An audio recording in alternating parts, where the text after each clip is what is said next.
अस्सलाम वालेकुम dear students, उम्मीद करता हूँ आप सब खैरियत से होंगे। एक बार फिर आपको फाई की वर्ल्ड में वेलकम करता हूँ। स्टूडेंट्स, आज हम हमारे chapter number 3 first year physics में चैप्टर नंबर 3 का last topic projectile motion discuss करने वाले हैं। इससे पहले मैंने जितने भी टॉपिक्स में तीन चैप्टर इंशाल्लाह आज कवर हो जाएंगे। इससे पहले मैंने जितने भी टॉपिक्स पढ़ाए हैं स्टूडेंट्स, आज का टॉपिक जितनी इंपॉर्टेंस रखता है आई डोंट थिंक सो कि इससे प्रीवियसली कोई भी कोलिजन का टॉपिक थोड़ा सा इंपॉर्टेंट है, लेकिन फर्स्ट प्रायोरिटी मेरे पास किस चीज़ की है, हमारे पास प्रोजेक्टाइल का मोशन, यानी कि प्रोजेक्टाइल मोशन जो है टॉपिक बहुत ही ज़्यादा इंपॉर्टेंस है। आज इसको बहुत ही आसान अल्फाज में, बहुत ही आसान कंसेप्ट में समझने की कोशिश करते हैं। सबसे पहले प्रोजेक्टाइल मोशन कौन सी होती है, किस किस्म की मोशन को हम प्रोजेक्टाइल मोशन कहते हैं। मैं सिंपल अल्फाज में आपको बताता हूँ कि लेट्स सपोज मेरे पास एक फ़ुटबॉल ग्राउंड है, ये मेरे पास एक फ़ुटबॉल है, एक खिलाड़ी इस फुटबॉल को यहाँ से किक करता है। फुटबॉल क्या करेगा, फुटबॉल इस वाले ट्रैक को फॉलो करते हुए जाएगा और फिर नीचे ज़मीन पर आएगा। इस तरह की मोशन यानी कि यहाँ से कोई ऑब्जेक्ट मोशन स्टार्ट करे, जाए और नीचे ग्राउंड के साथ फिर दोबारा से टकराए, इस तरह की मोशन को मैं क्या कहता हूँ, प्रोजेक्टाइल मोशन कहता हूँ। अब ज़रूरी नहीं है कि वो बॉडी जो है ग्राउंड से जाएगी और फिर ग्राउंड से टकराएगी, नहीं। अगर मैं किसी हिल के टॉप के ऊपर खड़ा हूँ और ऊपर टॉप से मैं कोई चीज़ नीचे गिराता हूँ तो ये भी क्या है, ये भी मेरे पास एक प्रोजेक्टाइल मोशन है।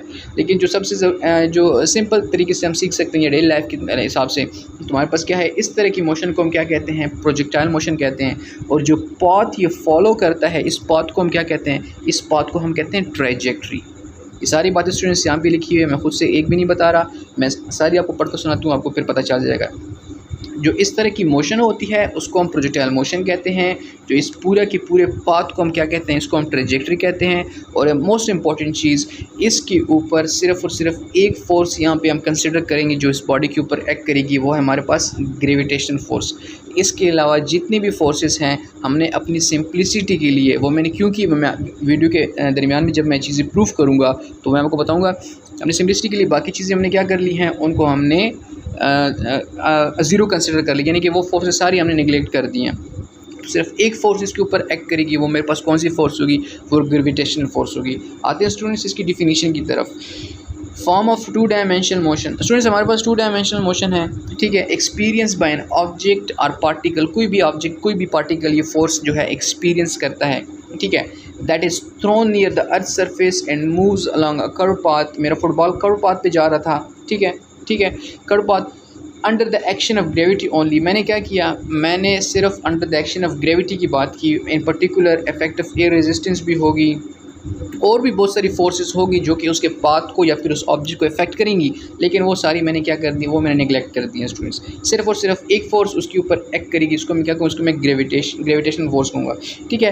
तो एक ऐसा पार्टिकल जिसको मैं थ्रो करूँ near the earth surface and move along a curve path, वो एक कर्व पाथ के थ्रू जाए और फिर under the action of gravity और अंडर सिर्फ उसके ऊपर एक फोर्स एक्ट करे, उसको मैं क्या फोर्स, उस फोर्स को मैं क्या कहता हूँ, उसको मैं ग्रेविटेशनल फोर्स कहता हूँ। तो इस तरह के फिनोमेना को, इस तरह की मोशन को या फिर इस तरह के एक्शन को मैं क्या कहता हूँ, इस तरह के एक्शन में प्रोजेक्टाइल या इस तरह की मोशन को मैं प्रोजेक्टाइल मोशन का नाम देता हूँ स्टूडेंट्स।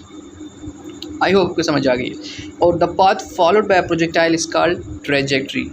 आई थिंक मैंने थोड़ी देर पहले यही बातें बताई हैं। तो जो पाथ फॉलो करेगा उसको मैं क्या कहूँगा, उसको मैं ट्रैजेक्टरी कहूँगा स्टूडेंट्स। आई होप आपको प्रोजेक्टाइल की डिफिनीशन और प्रोजेक्टाइल के बारे में थोड़ी बहुत नॉलेज हो गई होगी कि प्रोजेक्टाइल किससे कहते हैं। जो मैंने आपको एग्जांपल दी स्टूडेंट, सेम एग्जांपल बुक ने यहाँ पे डिस्कस किया है।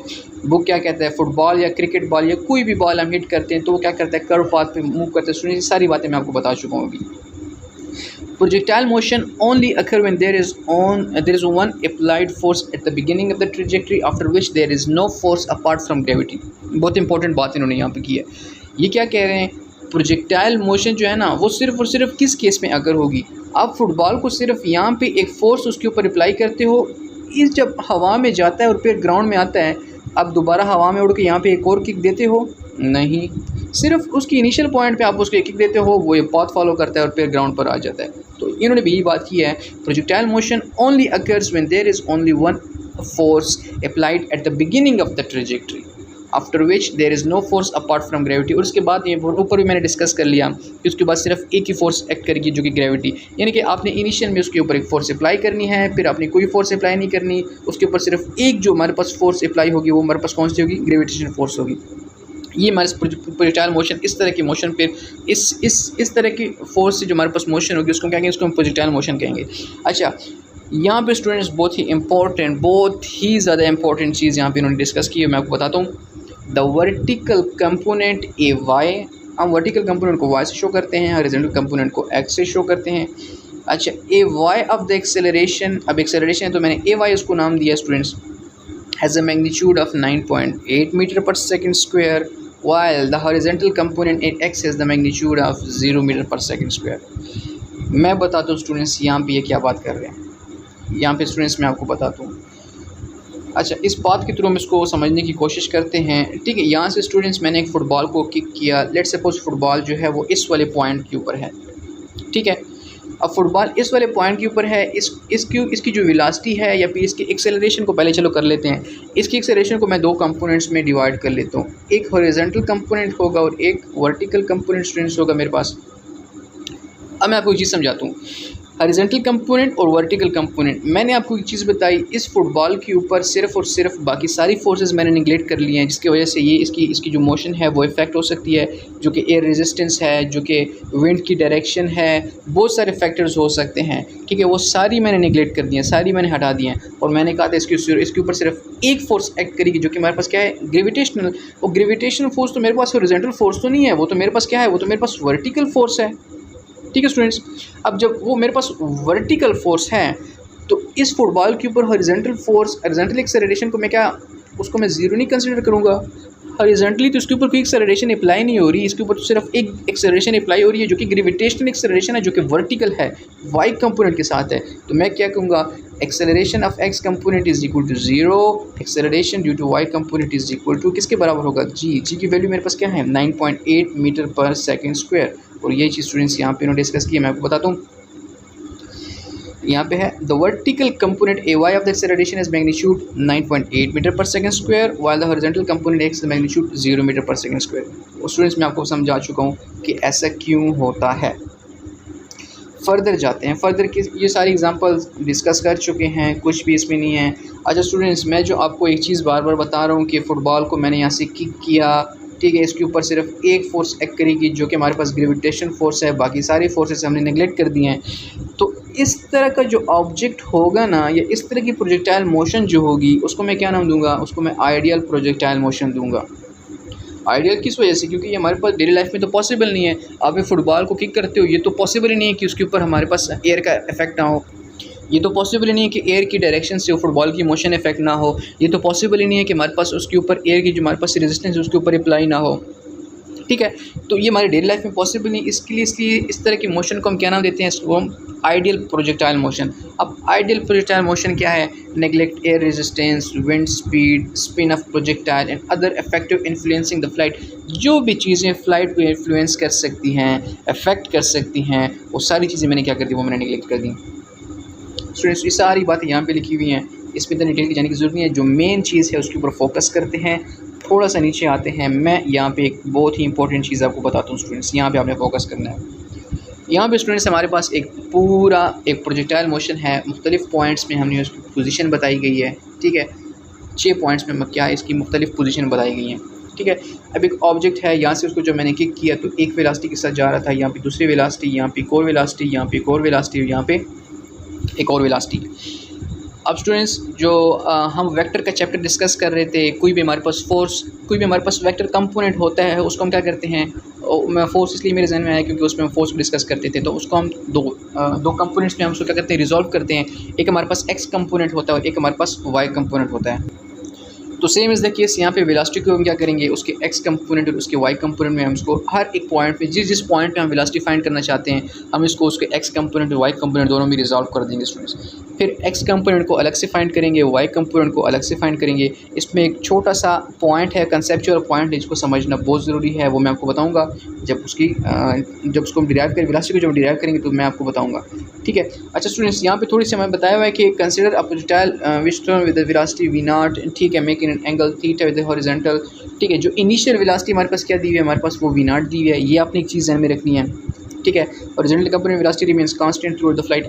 ये जो बात मैं आपको बता रहा था, जो हॉरिजॉन्टल कंपोनेंट ऑफ वेलोसिटी है वो मेरे पास क्या रहेगी, वो कांस्टेंट रहेगी थ्रू द फ्लाइट। रीज़न मैं आपको बता चुका हूँ क्यों। हमारे पास हॉरिजॉन्टल कंपोनेंट में अगर हॉरिजॉन्टल कंपोनेंट ऑफ वेलोसिटी की कोई चीज़ अगर इफेक्ट कर सकते हैं तो वो क्या चीज़ है, वो मेरे पास एयर रेजिस्टेंस है, वो मेरे पास विंड की फ्लो की डायरेक्शन है कि अपोजिट है, तो जो हॉरिजॉन्टल कंपोनेंट ऑफ वेलोसिटी है मेरे पास इफेक्ट हो सकता है। लेकिन ये सारी चीज़ें तो मैंने निगलेक्ट कर दी हैं। तो हॉरिजॉन्टल कंपोनेंट ऑफ वेलोसिटी को तो कोई चीज़ इफेक्ट ही नहीं कर सकता। हॉरिजॉन्टल कंपोनेंट ऑफ वेलोसिटी ने एज इट इज़ रहना है, वो मेरे पास क्या रहना है, वी नॉट रहना है। ये पॉइंट आपने ज़हन में रखना है, ये जो पॉइंट था मैं आपको बताना चाहता था। अच्छा, where is the vertical component of velocity changes uniformly and is zero at the highest point. एक और बहुत ही इंपॉर्टेंट पॉइंट आया स्टूडेंट्स, बहुत ही ज़्यादा इंपॉर्टेंट पॉइंट मैं आपको बता दूँ। हॉरिजॉन्टल कंपोनेंट ऑफ वेलोसिटी ने तो जीरो रहना है, लेकिन जो वर्टिकल कंपोनेंट ऑफ वेलोसिटी होगा वो अपने हाईएस्ट पॉइंट पे क्या होगा, यहाँ पे वर्टिकल कंपोनेंट ऑफ वेलोसिटी मेरे पास ज़ीरो हो जाएगा। वी वाई उसको मैं नाम देता हूँ वर्टिकल कंपोनेंट ऑफ वेलोसिटी, ये मेरे पास जीरो हो जाएगा। मैं रीज़न आपको बताता हूँ। स्टूडेंट्स आप यहाँ से किताब से ज़रा बाहर निकल जाएं, डेली लाइफ में आप ज़रा देखें, आप जब एक स्टोन को ऊपर थ्रो करते हो और फिर वो नीचे ग्राउंड में आता है, स्टोन जो होता है वो पहले ज़्यादा स्पीड के साथ जा रहा होता है, फिर उसकी यूनिफॉर्मली उसकी स्पीड डिक्रीज़ हो रही होती है। जब वो मैक्सिमम पॉइंट तक पहुँचता है तो वो कुछ नैनो तो नहीं, माइक्रो सेकेंड्स तक मैं कहूँगा कि वो रुक जाता है यहाँ पर, या फिर मिली सेकेंड्स के लिए वो रुक जाता है। उसके बाद वो डाउनवर्ड मोशन शुरू करता है। ऐसा होता है, ऐसा तो नहीं होता कि स्टोन गया तो ऊपर से डायरेक्ट कैसे आ गया, ऐसा तो कभी पॉसिबल ही नहीं है। वो नीचे से ऊपर जाएगा, ठीक है, वो नीचे से ऊपर जाएगा, ऊपर जाते हुए यहाँ पे कुछ बहुत ही कम टाइम के लिए रुकेगा, उसके बाद डाउनवर्ड मोशन स्टार्ट करेगा। ऐसा होता है। तो मैं क्या कहूँगा, जो वर्टिकल कंपोनेंट ऑफ वेलोसिटी है वो यूनिफॉर्मली चेंज होती है और हाईएस्ट पॉइंट में क्या हो जाती है, ज़ीरो हो जाती है। आई थिंक यहाँ पे भी उन्होंने यही बात की है। Where is the vertical horizontal की तो समझ आ गई, उसने तो यूनिफॉर्म में रहना है, क्योंकि मैंने सारी जो फोर्सेस हैं जो कि मोशन को हमारे पास इन्फ्लुएंस कर सकती है वो सारी मैंने निगलेक्ट कर दी हैं। तो एक वर्टिकल कंपोनेंट ऑफ वेलोसिटी जो है वो चेंज होगी यूनिफॉर्मली, यानी कि स्लो होती जाएगी, डिक्रीज़ होती जाएगी, और zero at the highest point. Reason मैंने आपको बता दिया क्यों। स्टूडेंट्स फर्दर जाते हैं। To find velocity of projectile at 10 mt we have to find. अब ठीक है, अब प्रोजेक्टाइल आपके पास है, आपने किसी पॉइंट पर उसकी वेलोसिटी फाइंड करनी है, तो एक्स कंपोनेंट फाइंड कर लो, वाई कंपोनेंट फाइंड। वेलोसिटी एक वेक्टर क्वांटिटी है, उसको दो कंपोनेंट में रिजॉल्व कर लो, एक्स और वाई के अंदर। एक्स कंपोनेंट फाइंड कर लो, वाई कंपोनेंट फाइंड कर लो। फिर हमारे पास क्या है, रिजल्टेंट में क्या है, एक्स कंपोनेंट का स्क्वायर प्लस वाई कंपोनेंट का स्क्वायर। मैग्नीट्यूड ऐसे फाइंड करते हैं वेक्टर क्वांटिटी का, मैंने बता दिया, मैंने पहले भी डिस्कस किया था, ठीक है। दोनों एक्स कंपोनेंट वाई कंपोनेंट दोनों से क्या करो, मैग्नीट्यूड फाइंड कर लो, आपके पास वेलोसिटी फाइंड हो गई। स्टूडेंट्स आते हैं, पहले हमारे पास एक्स कंपोनेंट को फाइंड करते हैं। मैं आपको बताता हूँ, मैं आपको थोड़ी सी फिगर के साथ भी समझाने की कोशिश करूँगा। अच्छा, अगर मैं एक्स कंपोनेंट ऑफ वेलोसिटी की बात करूँ, मैं क्या करूँगा, यहाँ पे first equation of motion use करूँगा, V F is equal to V I plus A T, और वाई के लिए V F Y is equal to V I Y plus A T. अच्छा, यहाँ पे कुछ चीज़ें मैं इसके अंदर रिप्लेस करूँगा। किस तरह से रिप्लेस करूँगा, वी एफ एक्स को सिंपली मैं क्या दूंगा, वी एक्स का नाम दूंगा, एक्स कंपोनेंट ऑफ वेलोसिटी है। इनिशियल वेलोसिटी को मैंने वी नॉट का नाम दिया हुआ है। स्टूडेंट्स स्टार्टिंग में फर्स्ट टाइम जो मैंने पढ़ी मैंने इसको वी नॉट का नाम दिया हुआ था, ये भी क्लियर हो गया। कॉस थीटा की जगह मैं क्यों यूज़ करूँ, मेरी मर्ज़ी है, मैं जो चीज़ भी यूज़ करूँ। मैंने क्या किया है, तो ठीक है, वी आई एक्स कंपोनेंट की ओवरऑल वैल्यू मेरे पास क्या होती है, वी आई कॉस थीटा होती है, ये भी हम जानते हैं। अच्छा, हमारे पास एक्सेलरेशन, हमारे पास एक्स कंपोनेंट ऑफ एक्सेलरेशन मेरे पास क्या था, ज़ीरो था ऊपर। ये चीज़ तो पढ़ के आ रहे हैं, टी मेरे पास टाइम ही रहेगा, ये यहाँ की हो गई। यहाँ पे वी एफ आई मेरे पास वी वाई के बराबर होगी, और वी आई वाई मेरे पास वी नॉट साइन थीटा के बराबर होगी, या फिर थीटा को मैंने क्यों वहाँ दिया हुआ है। एक्सेलरेशन ड्यू टू ग्रेविटी मेरे पास नेगेटिव क्यों है, क्योंकि एक्सेलरेशन की डायरेक्शन डाउनवर्ड है, प्रोजेक्टाइल मोशन की डायरेक्शन अपवर्ड होगी। इन्वर्स डायरेक्शन को हम क्या कहते हैं, नेगेटिव साइन शो करते हैं, बहुत सिंपल है, ठीक है। आप यहाँ पे अगर कंफ्यूज हो कि वी नॉट साइन थीटा कहाँ से आया और यहाँ पे वी नॉट कॉस थीटा, तो एक्स कंपोनेंट के साथ स्टूडेंट्स एक्स कंपोनेंट हमारे पास V X is equal to V cos theta, V Y is equal to V sine theta. Students इसमें तो कुछ इतना मुश्किल है नहीं, ठीक है, वो मैंने पुट किया। अब क्या करना है, ये सारी वैल्यूज़ को मैंने इक्वेशन नंबर फर्स्ट में जो ऊपर मैंने लिखी है उसको मैंने क्या पुट कर देना है। जब पुट करूँगा यहाँ पे मेरे पास जीरो पुट होगा, तो मेरे पास वी एक्स क्या रहेगा, वी नॉट कॉस थीटा। उसने तो चेंज होना ही नहीं है, वो तो मैंने पहले ही बता दिया था। Horizontal component of velocity will remain V X, और वी एक्स की वैल्यू मेरे पास क्या है, V naught cos theta. Vertical component of velocity will not remain constant. What will be the value of the vertical component of velocity which is out here in front of us? Look at that. V Y is equal to V naught sine theta, लेकिन minus G T. क्यों? यहाँ पे इससे radiation zero तो नहीं होगी। Vertical component में तो एक फोर्स एक्ट कर रही है, इसमें क्या कहते हैं जी, और वो मेरे पास नेगेटिव साइन के साथ है तो माइनस जी टी यहाँ पे आ जाएगा। ये मेरे पास वी एक्स फाइंड हो गया, ये मेरे पास वी वाई फाइंड हो गया। मैंने क्या करना है, मैंने तो ओवरऑल वेलोसिटी को फाइंड करना है। उसके मैग्नीट्यूड मुझे पता है कि उसका रिजल्ट किसके बराबर होगा, वी एक्स का स्क्वायर प्लस वी वाई का square whole under root Pythagoras theorem से। हमारे वेक्टर के चैप्टर में हमने पढ़ा था ना स्टूडेंट्स, हमारे पास रिजल्टेंट किसके बराबर आता है, under root R X plus R Y. R X भी फाइंड किया था, आर वाई भी फाइंड किया था, सो इसका स्क्वायर भी साथ में होगा, रूट लेंगे पाइथागोरस थ्योरम की, तो हमने सारी चीज़ें प्रूव की थी। वेलोसिटी की X component Y component put करेंगे तो हमारे पास क्या आ जाएगा, ये पुटिंग हमने की तो ओवरऑल वेलोसिटी मेरे पास इसके बराबर आ गई। हम क्या कर रहे थे स्टूडेंट्स, हम वेलोसिटी फाइंड कर रहे थे। फर्दर जाते हैं स्टूडेंट्स। अच्छा, अब वेलोसिटी अगर फाइंड हो गई तो सब लगता है मुझे तो ऐसे फील हो रहा है जैसे हम वेक्टर के चैप्टर में दोबारा वापस आ गए हैं। ठीक है, डायरेक्शन फाइंड करने के लिए theta is equal to tangent inverse Y component divide by X component. Y component को मैंने वी वाई का नाम दिया हुआ है, एक्स कंपोनेंट को मैंने वी एक्स का नाम दिया हुआ है। Theta is equal to Y component V Y की वैल्यू मैंने फाइंड की है, एक्स कंपोनेंट की वैल्यू मैंने फाइंड की है, दोनों मैंने पुट की, तो यहाँ से मेरे पास क्या आ जाएगा, उसकी डायरेक्शन भी आ जाएगी। तो अब यहाँ पे स्टूडेंट्स से बहुत इंपॉर्टेंट चीज़ समझने की है, वो क्या है, वो ये है कि अगर मेरे पास एक प्रोजेक्टाइल दिया जाए और उसकी मेरे पास इनिशियल वेलोसिटी मुझे दी जाए और मुझे एंगल दिया जाए कि मैंने उसको किसी भी एंगल से क्या किया है, थ्रो किया है। ये थीटा जो हमारे पास हमेशा हॉरिजॉन्टल वर्टिकल हॉरिजॉन्टल एक्सिस के साथ होगा, थीटा किसी भी एंगल के साथ मैंने थ्रो किया है, और फिर मैं उसे चैलेंज करूंगा कि आप किसी भी टाइम पर मुझसे अगर उसकी वेलोसिटी फाइंड करना चाहोगे तो मैं आपको फाइंड करके दे सकता हूँ। मैं ऐसे कहूँगा आप मुझे सिर्फ उसकी इनिशियल वेलोसिटी बता दो कि आपने कितनी इनिशियल वेलोसिटी उसको दी है, और दूसरे मैं उससे कहूँगा कि आप मुझे बता दो कि किस टाइम पर मैं उसको, या दूसरा किस एंगल पे आपने उसको थ्रो किया है, और फिर अब मुझसे पूछो कि मैं किस टाइम पे आपको उसकी वेलोसिटी फाइंड करके दूँ, मैं उसको वेलोसिटी फाइंड करके दे सकता हूँ। पहली बात हो गई। दूसरी अगर उसने मुझे कहा कि मैंने एक प्रोजेक्टाइल को इस वाले वेलोसिटी से थ्रो किया है और इस वाले पॉइंट पे, ठीक है, वो भी मूव कर रहा है इस टाइम पर, वो इस पॉइंट में, अब बताओ कि मैंने इसको किस थीटा के साथ थ्रो किया है, किस एंगल के साथ उसको मैं थ्रो किया, मैं फाइंड करके दे सकता हूँ। तो स्टूडेंट्स ये क्या थी, मैं अब वेलोसिटी भी फाइंड करके दे सकता हूँ, मैं उसकी वो भी फाइंड करके, मैं उसकी डायरेक्शन भी फाइंड करके दे सकता हूँ, एंगल भी फाइंड करके दे सकता हूँ, किस एंगल से आपने उस प्रोजेक्टाइल को थ्रो किया है। अब इम्पॉर्टेंट चीज़, आगे इसकी हाइट आ रही है, आगे उसका टाइम आ रहा है, उसने हवा में कितना टाइम स्पेंड करना है, उसने मैक्सिमम कितनी हाइट कवर करनी है, उसने कितनी रेंज तक जाना है, ये सब चीज़ें इंशाल्लाह स्टूडेंट्स आज के लेक्चर में अगर मैं इनको एक्सप्लेन करता तो शायद बहुत टाइम लग जाता। तो आने वाले लेक्चर में इंशाल्लाह इसकी जो मज़ीद तीन चीज़ें हैं, टाइम हो गया, उसकी मैक्सिमम हाइट हो गई, उसका रेंज हो गया, और कोशिश करेंगे कि न्यूमेरिकल एग्जांपल भी उसके ऊपर डिस्कस कर लें। तो इंशाल्लाह आने वाले लेक्चर में इन सब चीज़ों को हम डिस्कस कर लेंगे। स्टूडेंट्स हमेशा की तरह आपसे एक ही रिक्वेस्ट होती है, काइंडली वीडियो को लाइक कर दीजिए करें और हमारे चैनल को सब्सक्राइब कर दीजिए। इंशाल्लाह आने वाली वीडियो में दोबारा आपसे मुलाकात होगी, तब तक के लिए आपसे इजाज़त चाहूँगा। अल्लाह।